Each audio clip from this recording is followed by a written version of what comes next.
முள்ளங்கி சாம்பார் எப்படி செய்கிறதுன்னு பார்க்கலாம். நான் முள்ளங்கி சாம்பாருக்கு ஃபஸ்ட்டு பருப்பு எடுத்துக்கிறேன்.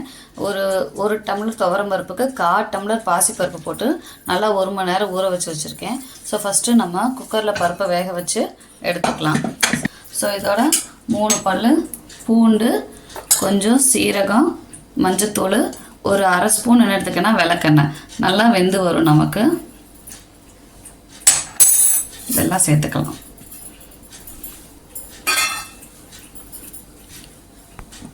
எல்லாம் சேர்த்து நல்லா அந்த பருப்பு முங்குற அளவுக்கு தண்ணி ஊற்றி ஒரு 3 விசில் விட்டு எடுத்துக்கலாம்.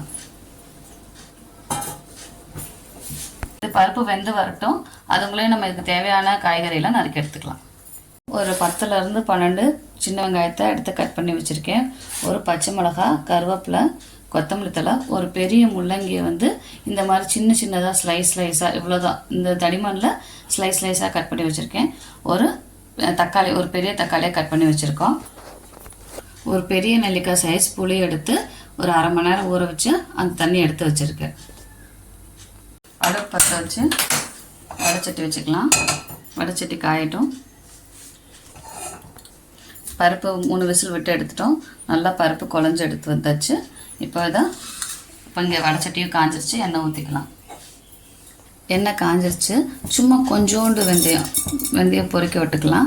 ரொம்ப போயிடுச்சுன்னா நாக்கு வாயில் படுறப்போ ஸோ கொஞ்சமாக போட்டுக்கலாம். வெந்தயம் பொரியவும் கடுகு உளுந்தம்பருப்பு போட்டுக்கலாம். பொரிஞ்சிருச்சு. இப்போ கடுகு உளுந்தம்பருப்பு போட்டுக்கலாம். கடுகு உளுந்தம்பருப்பு பொரிஞ்சிருச்சு. வெங்காயத்தை சேர்த்துக்கலாம். பச்சை மிளகாயை சேர்த்துக்கலாம்.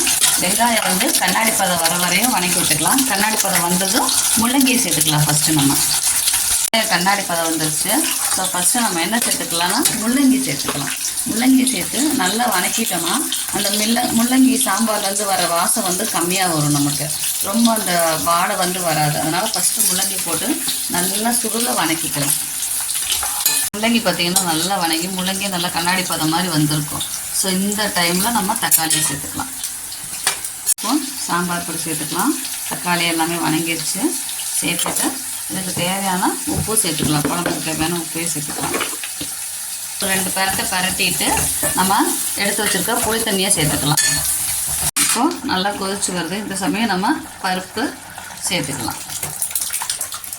இப்போ ஒரு 7 நிமிஷம் ஆச்சு. நமக்கு நல்ல குழம்பு கொதிச்சு வந்திருக்கு. இந்த சமயத்தில் கொஞ்சம் பெருங்காயத்தூள் போட்டுக்கலாம். நல்லா தான் இருக்கும். ஸோ நமக்கு நல்ல சுவையான முள்ளங்கி சாம்பார் ரெடி.